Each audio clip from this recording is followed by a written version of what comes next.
दोस्तों नमस्कार। प्रेरणा क्लासेज के इस ऑनलाइन प्लेटफॉर्म पर आपका स्वागत है। हम पढ़ रहे हैं प्राचीन भारत का इतिहास और प्राचीन भारत के इतिहास में सिंधु घाटी सभ्यता चल रहा है। सिंधु घाटी सभ्यता के प्रमुख स्थलों को खंगालने के लिए तैयार हो जाइए। आज का हमारा जो पहला स्थल है वो है कालीबंगा। कालीबंगा को याद करना है तो कोई ज़्यादा बड़ी बात नहीं है। आपको कालीबंगा इंग्लिश में लिखना है, जैसे हम मैसेज टाइप करते हैं वैसे KALIBANGA,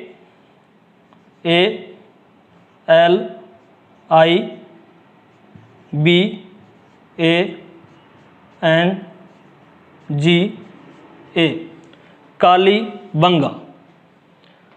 अगर आप लोग कालीबंगा ऐसे लिखते हैं तो ये सारी की सारी जो कालीबंगा है वो आपको याद हो जाएगी।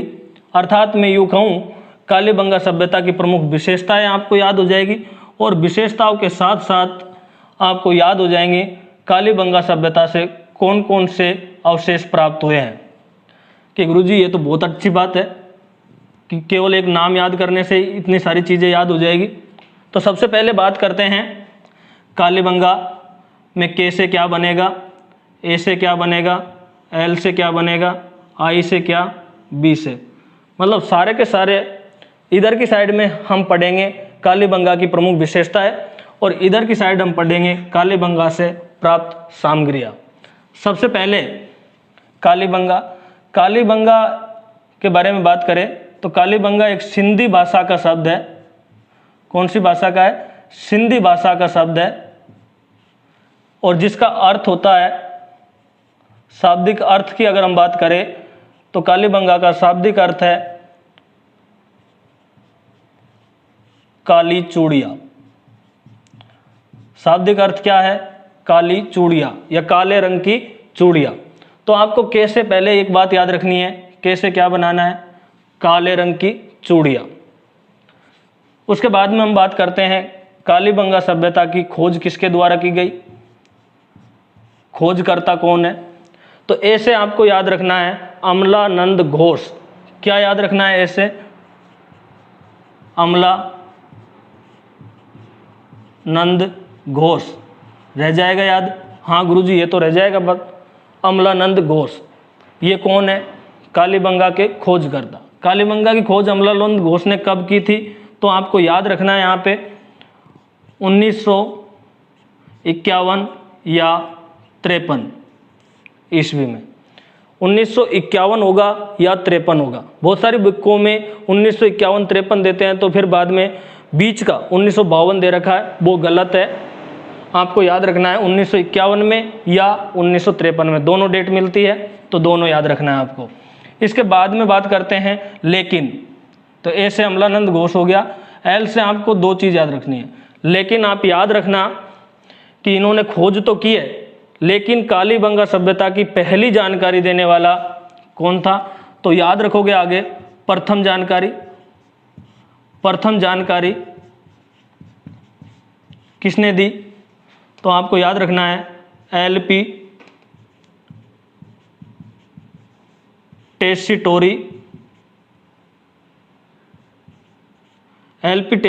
ने कालीबंगा सभ्यता की प्रथम जानकारी दी, लेकिन लोगों ने इसकी बात पर ज़्यादा ध्यान नहीं दिया।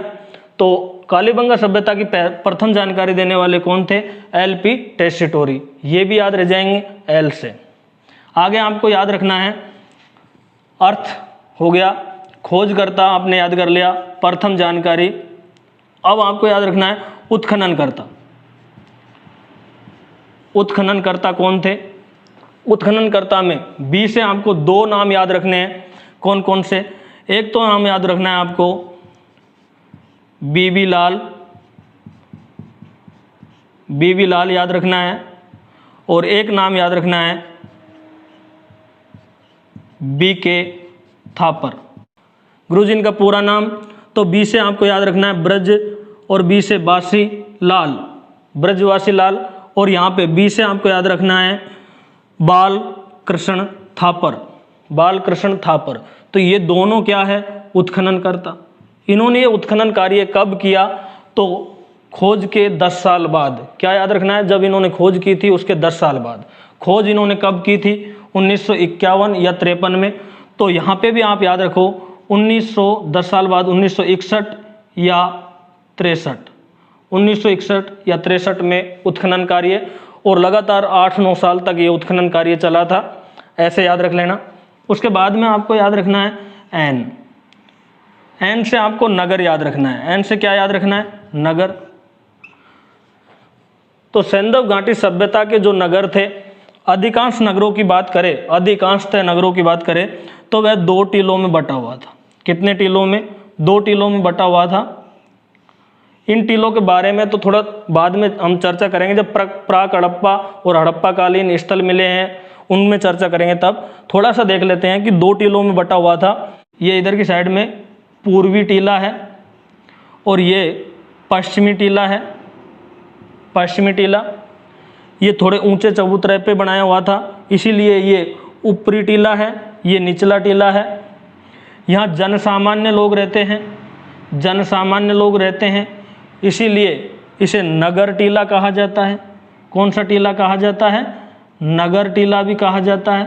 जबकि इसे क्या कहा जाता है? दुर्ग टीला, दुर्ग टीला कहा जाता है। सिंधु घाटी सभ्यता में दुर्ग टीला दुर्गीकृत होता था। अधिकांश स्थलों पे जो दुर्ग टीला है वो दुर्गीकृत होता था, अर्थात चारों ओर एक और बाउंड्री होती थी। लेकिन कालीबंगा एकमात्र ऐसा स्थल है जहां पर दोनों टीले ही दुर्गीकृत मिले हैं, दोनों टीले ही दुर्गीकृत मिले हैं। अर्थात आप ये कह सकते हैं कि यहाँ से दोहरा दुर्गीकरण प्राप्त हुआ है, दुर्गीकरण प्राप्त हुआ है। ये प्रश्न पहले आया हुआ है कि दोहरा दुर्गीकरण के साक्ष्य कहाँ से मिले हैं, तो ये मिले हैं कालीबंगा सभ्यता से। इसके बाद में आपको जी से याद रखना है कि कालीबंगा कौन सी नदी के किनारे है। तो जी से आपको नदी भी याद रख लेनी है आगे, और नदी कौन सी है? घग्गर। जी से क्या बनेगा? घग्गर नदी। घग्गर नदी के स्थान पर पहले कौन सी नदी बहती थी? तो यहाँ पहले सरस्वती नदी बहती थी। कौन सी नदी? सरस्वती नदी। इसीलिए घग्गर नदी को प्राचीन काल की सरस्वती नदी, दृशदती नदी, हकरा नदी, सोतर नदी, नट नदी आदि नामों से जानी जाने वाली घग्गर नदी के तट पर स्थित है वर्तमान में कौन? कालीबंगा सभ्यता। और ऐसे आपको याद रखना है, यहाँ पे ये कालीबंगा सभ्यता है, ये एपी सेंटर था। एपी सेंटर का मतलब भूकंप का केंद्र। तो ये एपी सेंटर था, अर्थात यहाँ पे भूकंप आए थे, तो भूकंप के साक्ष्य प्राप्त हुए हैं यहाँ से, साक्ष्य। इतना आप इसकी विशेषताओं में याद रखोगे। इसको याद करने का दूसरा तरीका और मैं आपको बताता हूँ। याद रखो, काली, काली मतलब काला कलर, और काली चूड़िया, चूड़िया भी कौन से कलर की? काले कलर की। और काली होती है अमल, अमल खाते हैं ना लोग, अमल नशा करने के लिए जो अमल खाई जाती है वो कौन से कलर की? काली। अमल खाने से क्या होता है? आनंद आता है। तो याद रखोगे कालीबंगा, काली चूड़िया और कालाई अमल होता है, और अमल खाने से आता है आनंद, तो अमलानंद। और बाद में व्यक्ति उद्घोष करने लग जाता है, जोर जोर से बोलने लग जाता है, ऐसे याद करोगे। अमल खाने की लत एक बार लग जाए तो 51 रुपये का प्रसाद चढ़ाने से भी नहीं हटती, फिर तो उसे अमल खानी पड़ती है। तो 51 का प्रसाद चढ़ा दे अगर ये लत हट जाए तो 1951 में इसका उत्खनन किया किसने? अमलानंद घोष ने। फिर आपको याद रखना है कि वो उद्घोष कर रहा था अमल खा के, तो किसी ने बोला ले आई बीबी, ले आई बीबी, कि ले तेरी बीबी आई, तू जोर जोर से बोल रहा है ना, तेरी आवाज़ सुन के आ गई। तो वो कहता है तो क्या हुआ? तो लोग कह रहे हैं कि बीबी आ रही है और गुस्से में बहुत ही लाल होती हुई आ रही है। तो आपको याद रखना उत्खनन, मतलब तेरा तो आज उत्खनन होने वाला है, तेरी तो आज खुटाई होने वाली है, खुदाई होने वाली है। तो उत्खनन में कि बीबी लाल होती आ रही है और आज तेरी खुदाई करेगी, तो बीबी लाल। वो कहता है तो क्या हुआ? बी के मारे थप्पड़ मारे, वो क्या थप्पड़ मारे? तो बी के थप्पड़ मारे। तो आप याद रखना बी के थापर, वो क्या हमारे थप्पड़ मारेगी? तो तो वो कहते हैं बीबी आके कि नहीं नहीं, थप्पड़ तो नहीं मारूंगी, अभी तो आप नगर में हो, ठीक है, घर चलो, घर चलो, वहाँ आएगा असली भूकंप, तो वहाँ आएगा असली भूकंप। तो ऐसे करके आप याद रखोगे तो कालीबंगा की ये प्रमुख विशेषताएं है, नॉर्मल सी, ये आपको याद रह जाएगी। इसके बाद में यहाँ हम पढ़ेंगे कालीबंगा से प्राप्त प्रमुख सामग्री क्या क्या प्राप्त हुई है उनके बारे में। तो आपको कैसे याद रखना है, कैमल, के फॉर कैमल याद रखना है, कैमल याद रख दो, कैमल। और कैमल यानी क्या होता है, ऊंट होता है गुरुजी, क्या होता है, ऊंट। तो ऊंट याद रख लोगे, हाँ गुरुजी याद रख लेंगे। और कैसे क्या याद रखना है, कपड़ा, कैसे क्या याद रखना है, कपड़ा। और कैसे क्या याद रखना है, कच्ची ईंटें, कच्ची ईंटें याद रखनी है, रख लोगे कि हाँ गुरुजी कच्ची ईंटें भी याद रख लेंगे। कच्ची ईंटों के अलावा कैसे, कुआं याद रखना है, क्या याद रखना है, कुआं, ये याद रख लोगे कि हाँ गुरुजी कुआं भी याद रख लेंगे। कुआं के आगे आपको याद रखना है खोपड़ी, क्या याद रखनी है, खोपड़ी, ये भी याद रख लोगे कि हाँ सर ये भी याद रख लेंगे। और एक लास्ट याद रखना है आपको, खेत, क्या याद रखना है, खेत। तो कैसे कितनी चीजें याद रखनी, कै फॉर कैमल, कै फॉर कपड़ा, कै फॉर कच्ची ईंट, कै फॉर कुआं, कै फॉर खोपड़ी, और के एज फॉर खेत। तो ये कैसे याद रखने हैं आपको। कैमल मतलब ऊंट के प्राचीन साक्ष्य कहाँ से मिले हैं, ऊंट के प्राचीन साक्ष्य की बात करेंगे कालीबंगा से, अर्थात ऊंट के अस्थिपंजर कहाँ से मिले हैं, कालीबंगा से। ऊंट की अस्थियां कहाँ से मिली है, कालीबंगा से मिली है जी। एक बात, कपड़ा, कपड़ा भी कौन सा, सूती कपड़ा, और सूती कपड़े में लिपटा हुआ उस तरह प्राप्त हुआ है। तो सूती कपड़े में लिपटा हुआ उस तरह कहाँ से प्राप्त हुआ है, कालीबंगा से। और सूती कपड़े का मतलब है कपास के साक्ष से, कपड़े का मतलब क्या है, कपास के साक्ष, कपास के साक्ष, ठीक है, हाँ गुरुजी ठीक है। कच्ची ईंटें प्राप्त हुई है, अर्थात कच्ची ईंटों का मकान प्राप्त हुआ है, कच्ची ईंटों का क्या प्राप्त हुआ है, मकान प्राप्त हुआ है। और इसी कारण सिंधु घाटी सभ्यता को,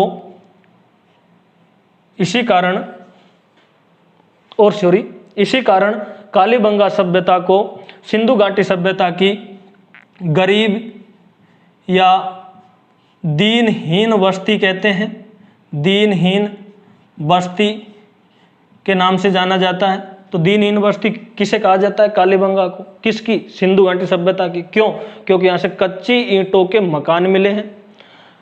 कुआं, तो याद रखना आपको, प्रत्येक 3 मकानों के आगे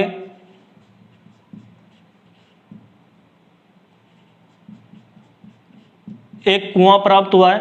तो प्रत्येक 3 मकानों के आगे क्या प्राप्त हुआ है, एक कुआं प्राप्त हुआ है। खोपड़ी से आप याद रखो, एक बालक की खोपड़ी प्राप्त हुई है। खोपड़ी किसकी है गुरुजी, बालक की।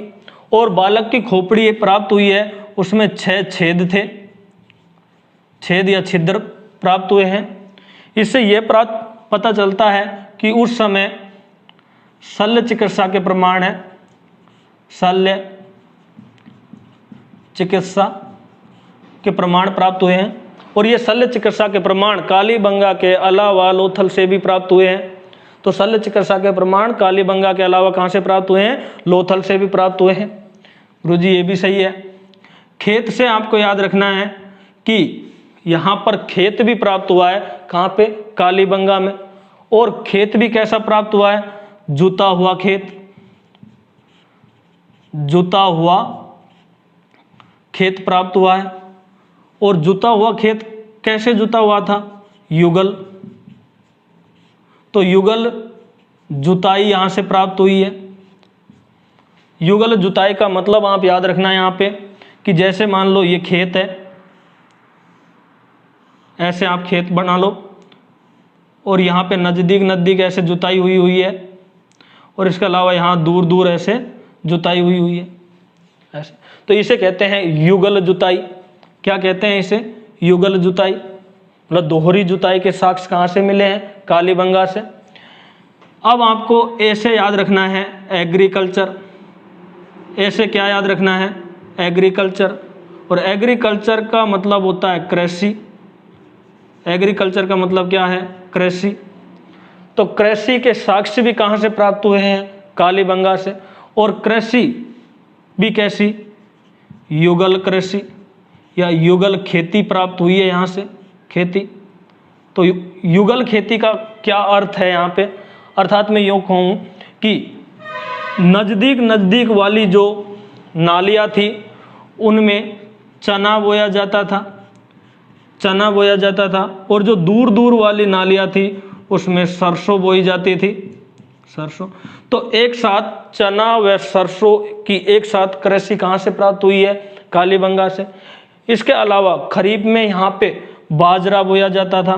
तो खरीफ में क्या बोया जाता था? यहाँ पे बाजरा। तो बाजरा के प्राचीन साक्ष्य के बारे में भी कहा जाता है कि यहाँ से प्राप्त हुआ है। लेकिन मैं आपको बाजरा के बारे में एक बात बताऊं कि बाजरा एक अफ्रीकन पौधा है। तो ऐसा थोड़ा सा इसमें कि बाद में विदेशी बाजरा लेके आए हैं, ऐसा कुछ अनुमान है। ज्योग्राफी की दृष्टि से देखें और इतिहास की दृष्टि से देखें तो कहते हैं बाजरा के साक्ष्य भी यहाँ पे प्राप्त हुए हैं। देखते हैं, वो हो सकता है कि उत्तर सैंधव सभ्यता का या उत्तर कालीबंगा सभ्यता के होंगे, लेकिन आपको थोड़ा याद रखना है। कपास के साक्ष्य हमने पहले पढ़ ही लिए थे यहाँ पे। तो ये हो गया ए से एग्रीकल्चर मतलब कृषि और युगल कृषि के साक्ष्य। एल से आपको याद रखना है लकड़ी। एल से क्या याद रखना है? एल से गुरुजी लकड़ी याद रखना है। और लकड़ी की क्या क्या चीज़ें प्राप्त हुई है यहाँ से, ये बहुत मोस्ट है। हाँ साहब, मोस्ट तो है ही है। तो लकड़ी की कुछ चीज़ें यहाँ से प्राप्त हुई है, उनके बारे में मैं आपको बता देता हूँ। सबसे पहले लकड़ी की नालियाँ प्राप्त हुई है। तो लकड़ी की नालियाँ कहाँ से प्राप्त हुई है? कालीबंगा सभ्यता से। इसीलिए कहा जाता है कि यहाँ पे जल निकासी का अभाव था। तो अभाव तो नहीं था, लकड़ी की नालियाँ थी तो लकड़ी गल गई मतलब या खराब हो गई, तो इसलिए अच्छी जल निकासी यहाँ से नहीं मिली है। इसीलिए भी इसे गरीब या दीनहीन बस्ती कहा जाता है। तो लकड़ी की एकमात्र लकड़ी की नाली सिंधु घाटी सभ्यता में कहाँ से? कालीबंगा से प्राप्त हुई है। लकड़ी की नाली के अलावा लकड़ी का हल कहाँ से प्राप्त हुआ है? तो हल भी सिंधु घाटी सभ्यता से प्राप्त हुआ है। हल के अलावा आपको याद रखना है कि लकड़ी की छत प्राप्त हुई है, वो भी कहाँ से? कालीबंगा सभ्यता से। एवं लकड़ी की बैलगाड़ी प्राप्त हुई है, बैलगाड़ी प्राप्त हुई है, वो भी कहाँ से प्राप्त हुई है? कालीबंगा सभ्यता से। और याद रखना लकड़ी के खिलौने भी प्राप्त हुए हैं। क्या प्राप्त हुए हैं? लकड़ी के खिलौने भी प्राप्त हुए हैं, वो भी कहाँ से? कालीबंगा सभ्यता से प्राप्त हुए हैं। तो एल फॉर लकड़ी, लकड़ी की नालियाँ, हल और छत और बैल और खिलौने। आई से कुछ नहीं बनेगा, मतलब छोड़ देना एक बार, ठीक है। बी से आपको दो चीज़ें याद रखनी है। बी से आपको दो बातें याद रखनी है। हाँ जी गुरुजी याद रख लेंगे। तो बी से आपको कौन कौन सी याद रखनी है वो बता देता हूँ। सबसे पहले आपको बी से याद रखना है बेलनाकार मोहरे। बेलनाकार मोहरे प्राप्त हुई है। और जो बेलनाकार मोहरे यहाँ से प्राप्त हुई है उससे हमें जानकारी मिलती है कि कालीबंगा सभ्यता का व्यापार मेसोपोटामिया के साथ था। मेसोपोटामिया के साथ था, क्योंकि बेलनाकार मोहरे कहाँ से प्राप्त हुई है? कालीबंगा से। और बेलनाकार मोहरे कहाँ की होती थी? मेसोपोटामिया की। यहाँ से बेलनाकार नालियाँ भी प्राप्त हुई है, अर्थात एक बेलनाकार लकड़ी, हम ये कह सकते हैं कि एक लकड़ी अंदर से खोखली थी, तो बेलनाकार एक पाइप भी प्राप्त हुआ है। कहाँ से? कालीबंगा से। ऐसे याद रख लेना। और याद रखना वैसे यहाँ से बैल की आकृति प्राप्त हुई है, बैल की मूर्ति प्राप्त हुई है यहाँ से, मूर्ति। तो वृषभ की मूर्ति या बैल की मूर्ति कहाँ से प्राप्त हुई है? कालीबंगा से। और ये किसकी थी? तांबा की। किसकी थी? तांबा की। ए से आपको दो चीज़ें फिर याद रखनी है। ए से, हाँ गुरुजी बताओ क्या याद रखनी है? तो ए से आपको यहाँ पे दो बात जो रखनी है वो है, नंबर एक, अलंकृत ईंटें याद रखनी है। अलंकृत ईंटें। और अलंकृत फर्श याद रखना है।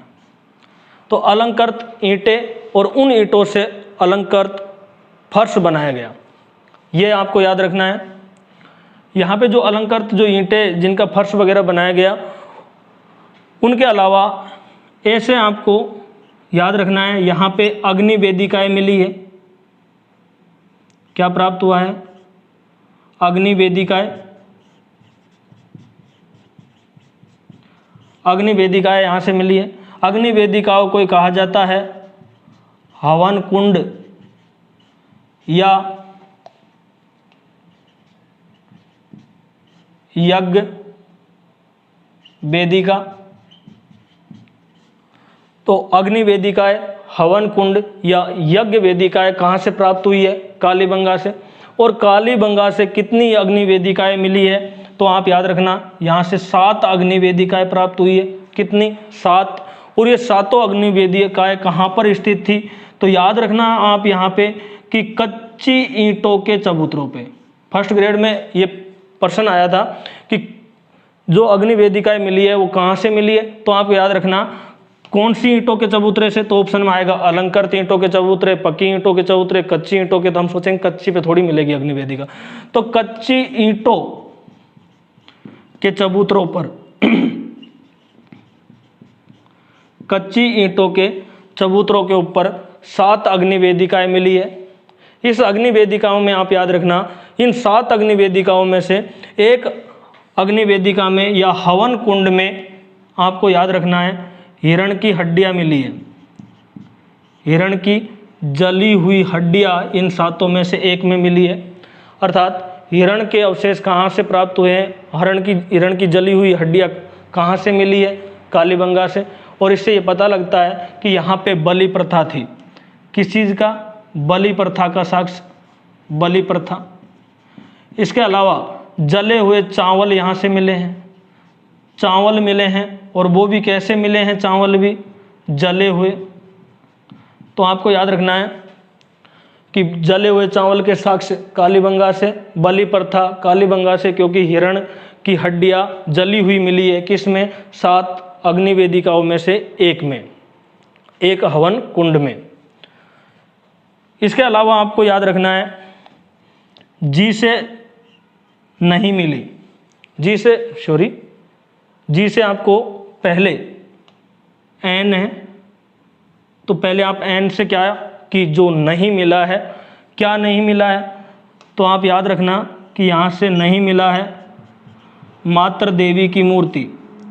मात्र देवी की कोई मूर्ति प्राप्त नहीं हुई यहाँ से, नंबर 1 बात। दूसरी बात, गाय की मूर्ति संपूर्ण सिंधु सभ्यता से नहीं मिली। ये चीज़ आप याद रखोगे कि गाय की मूर्ति भी नहीं मिली और मात्र देवी की मूर्ति भी यहाँ से नहीं प्राप्त हुई। अब आप जी से याद रखोगे गाड़ी। जी से क्या याद रखोगे? गाड़ी। और गाड़ी भी कैसी? खिलौना गाड़ी। खिलौना गाड़ी। और खिलौना गाड़ी भी कैसी? तांबे की। तो यहाँ से तांबा की खिलौना गाड़ी मिली है। कहाँ से? कालीबंगा से। जी फॉर गाड़ी, और गाड़ी भी कैसी? खिलौना गाड़ी। और किसकी बनी हुई? तांबा की। ऐसे आपको याद रखना है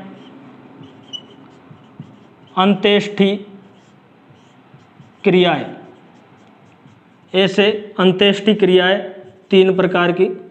तो आपको याद रखना कि जो अंत्येष्टि क्रियाएं की जाती थी यहाँ पे, वो 3 प्रकार की थी। कौन कौन सी है? तो सबसे पहले 3 प्रकार में एक है दाह संस्कार, दूसरा है पूर्ण समाधान, और लास्ट है आंशिक समाधान। पूर्ण समाधान और एक है आंशिक समाधान। तो दाह संस्कार, पूर्ण समाधान, आंशिक संस्कार समाधान। यहाँ पे आपको अच्छी तरह याद रखना है, दाह संस्कार का मतलब जो व्यक्ति मर जाता था उसे जला दिया जाता था, ये दाह संस्कार है। पूर्ण समाधान का मतलब जो व्यक्ति मर जाता था उसे नीचे कब्र खोदी जाती, कब्र खोद के खाने पीने की वस्तुएं रखी जाती, घड़ा वगैरह रखा जाता, आरामदायक वस्तुएं रखी जाती, और सम्मान के साथ उसे पूर्ण रूपेण दफना दिया जाता। लगता है कि ऐसे संपन्न लोगों के साथ किया जाता होगा, तो उसे पूर्ण शवदान कहते हैं। और इन पूर्ण शवदान में जो सामग्री रखी गई उनसे हमें इस बात का प्रमाण भी प्राप्त होता है कि सिंधु सभ्यता के लोग परलौकिक जीवन में विश्वास करते थे, पुनर्जन्म में विश्वास करते थे। आंशिक शवदान का मतलब होता है कि पहले व्यक्ति को खुले में छोड़ दिया जाता, जानवर उसकी कुछ जो मांस वगैरह उसको खा लेते और बची हुई कोई हड्डियां वगैरह होती उसको बाद में किसी कलश वगैरह में या किसी भी चीज़ में रख करके और उसे गाड़ दिया जाता। उसे कहते हैं आंशिक शवदान। मुझे लगता है कि जो आंशिक शवदान उन लोगों के लिए किया जाता होगा जो समाज से बगावत करते होंगे, जो असामाजिक तत्व होंगे, उनका ऐसे खुले में छोड़ के बाद में उसकी हड्डियों को गाड़ दिया जाता होगा। जो भी हो, ये मेरे विचार थे, मैंने बताया आपको। परंतु ये आंशिक शवदान, यहाँ से जो कब्र प्राप्त हुई है उन कब्रों को अंडाकार कब्र प्राप्त हुई है यहाँ से, जिन्हें चिरायु कब्र भी कहते हैं। क्या कहते हैं?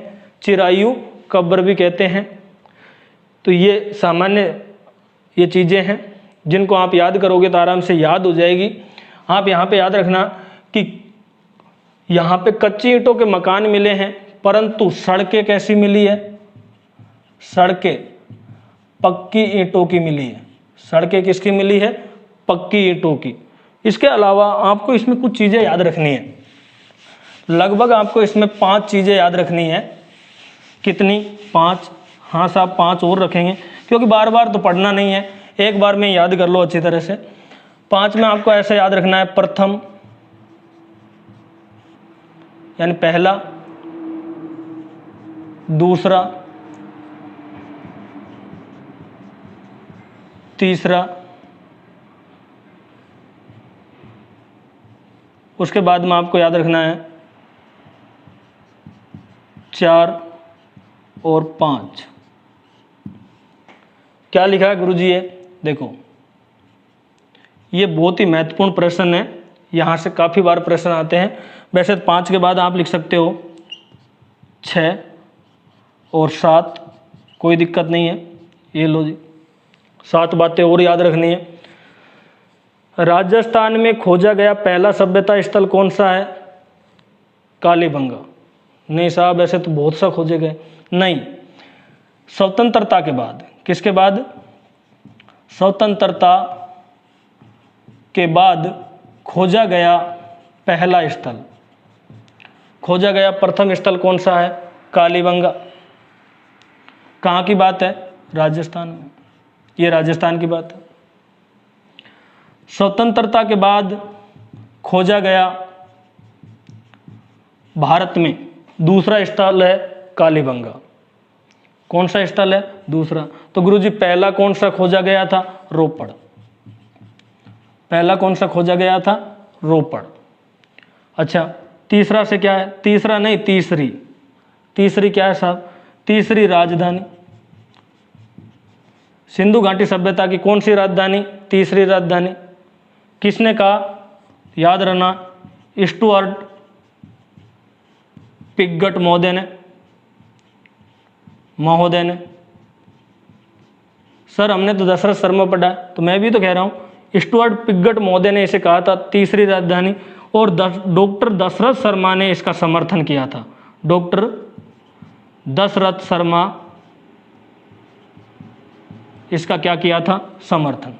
क्योंकि अभी एक एग्जाम में तीसरी राजधानी किसने कहा है ऐसा प्रश्न आया था, उसमें दशरथ शर्मा ऑप्शन में ही नहीं था। अब क्या करोगे बताओ? तो फिर स्टुअर्ट पिगट महोदय, दोनों ऑप्शन में आएंगे तो क्या करना है? स्टुअर्ट पिगट महोदय।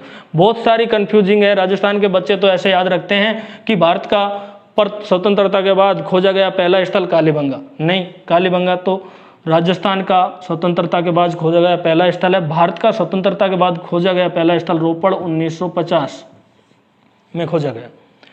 तीसरी राजधानी क्यों कहा जाता है? क्योंकि भारत में प्रथम राजधानी, दूसरी राजधानी, तो पहली राजधानी धोलावीरा है। धोलावीरा, क्योंकि भारत का क्षेत्रफल की दृष्टि से प्रथम या सबसे बड़ा नगर कौन सा है? धोलावीरा। भारत का क्षेत्रफल की दृष्टि से दूसरा बड़ा राखीगढ़ी,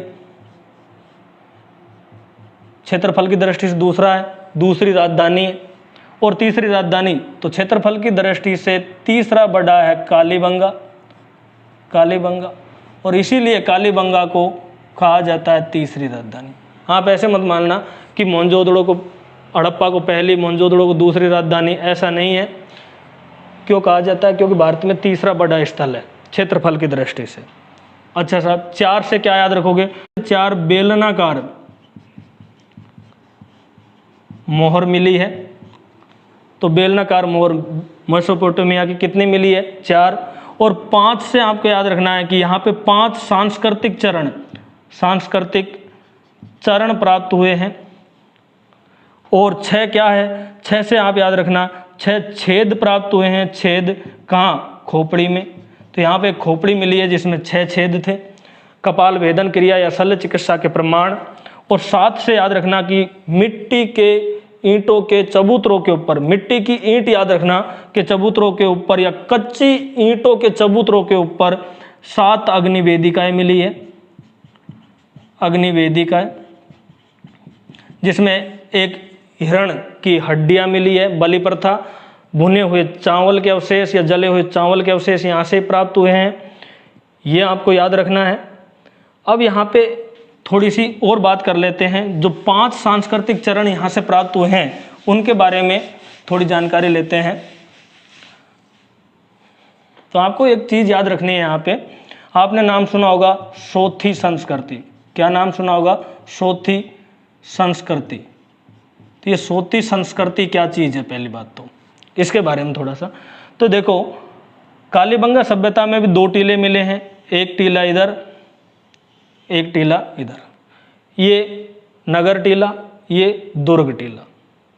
सबसे पहले खुदाई हुई दुर्ग टीले की, पर यहाँ पे दोनों टीले दुर्गीकृत थे, फिर भी इसे नाम दिया गया दुर्ग टीला। तो दुर्ग टीले की जब खुदाई हुई तो यहाँ पे जो खुदाई का कार्य किया गया वो 5 चरणों में किया गया। तो यहाँ से 5 सांस्कृतिक चरण मिले हैं। कहाँ से? दुर्ग टीले से। कहाँ से मिले हैं? दुर्ग टीले से। अच्छा साहब, 5 सांस्कृतिक चरणों में से जो 2 चरण प्राप्त हुए हैं वो प्राक हड़प्पा के, अर्थात हड़प्पा सभ्यता से पहले के हैं। और 3 जो चरण प्राप्त हुए हैं, 3 चरण, वो कहाँ के हैं? कि वो हड़प्पा कालीन है। कैसे हैं? हड़प्पा कालीन। यहाँ पे उत्तर हड़प्पा कालीन कोई भी स्थल प्राप्त नहीं हुआ। प्राक हड़प्पा और हड़प्पा कालीन 2 प्रकार के। तो 3 चरण का कैसे थे? हड़प्पा कालीन। और 2 चरण कैसे? प्राक हड़प्पा कालीन। सोथी संस्कृति क्या थी? एक ग्रामीण संस्कृति थी। कैसी संस्कृति थी? ग्रामीण संस्कृति। और जो ये ग्रामीण संस्कृति थी ये कब की है? प्राक हड़प्पा की। ग्रामीण संस्कृति कब की है? प्राक हड़प्पा। तो प्राक हड़प्पा को ही सोथी संस्कृति कह सकते हैं। कि यहाँ पे जो दुर्ग टीला है उसमें शुरुआत में जो खुदाई की गई थी तब यहाँ से प्राक हड़प्पा कालीन अवशेष प्राप्त हुए हैं, अर्थात सोथी संस्कृति के अवशेष प्राप्त हुए हैं, अर्थात ग्रामीण अवशेष प्राप्त हुए हैं। अगर आपसे पूछा जाए जुता हुआ खेत किस काल का है? हड़प्पा कालीन, प्राक हड़प्पा कालीन। तो आपको ऐसे रटना नहीं है, आपको समझना है। गुरुजी समझना क्या है? पता नहीं क्या क्या पढ़ा रहे हो, समझ में नहीं आ रहा। अरे समझ में आएगा। देखो, सोथी संस्कृति कैसी है? ग्रामीण है। कालीबंगा कैसी है? सिंधु घाटी सभ्यता कैसी है? नगरीय। नगरीय। कालीबंगा सभ्यता में ग्रामीण संस्कृति के अवशेष मिले हैं और नगरीय संस्कृति के अवशेष मिले हैं। अर्थात जो जो कालीबंगा सभ्यता में अवशेष मिले हैं, जो अन्य स्थलों से सिंधु घाटी सभ्यता में नहीं मिले, जो ग्रामीण क्षेत्र से संबंधित है, वो कौन से चरण के हैं? प्राक हड़प्पा कालीन। तो साहब क्या क्या कहाँ से मिले हैं? तो केवल दुर्ग टीले से ही मिले हैं प्राक हड़प्पा कालीन, नगर टीले से नहीं मिला। अर्थात नगर टीले की हम बात करें तो ये पूरा का पूरा ही कैसा है? सिंधु घाटी सभ्यता का है। दुर्ग टीले के 2 चरण कैसे हैं? सोथी या ग्रामीण संस्कृति के नीचे नीचे, और 3 चरण किसके हैं? नगरीय सभ्यता के। तो जो जो ग्रामीण सभ्यता से चीजें मिली है, साहब ग्रामीण से क्या? जैसे मैं कहूँ आपसे कि प्राक हड़प्पा कालीन अवशेष कौन कौन से हैं, सोथी संस्कृति कालीन अवशेष कौन कौन से हैं, तो देखो यहां से याद रखना, कच्ची ईंटों के मकान। तो ग्रामीण क्षेत्र था तो ईंटें कैसी मिलेगी?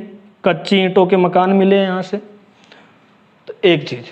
दूसरी बात, कालीबंगा का शाब्दिक अर्थ क्या होता है? काली चूड़ियाँ। तो और जगह से तो सिंधु घाटी सभ्यता में काली चूड़ियाँ नहीं मिली, तो जो काली चूड़ियाँ मिली है, काली चूड़ियाँ, वो भी कैसा है कि साहब वो भी कौन सी सभ्यता का है? प्राक हड़प्पा। काली चूड़ियों के बाद में आगे थोड़ा देखते हैं, जूता हुआ खेत। तो नंबर 1 फिर जूता हुआ खेत, उसके बाद में नंबर 3 काली चूड़ियाँ। काली चूड़ियों के बाद में यहाँ पे हल के साक्ष्य, बैलगाड़ी, खिलौना, ये सब भी क्या है? प्राक हड़प्पा कालीन है। कैसे है? प्राक हड़प्पा कालीन है। इसके अलावा यहाँ से जो भी पत्थर की चीज़ें प्राप्त हुई है, पत्थर के अलावा यहाँ से तांबे के, जैसे तांबे की गाड़ी भी मिली है, तो तांबे का भी जो अवशेष प्राप्त हुए हैं वो सारे के सारे कौन से हैं?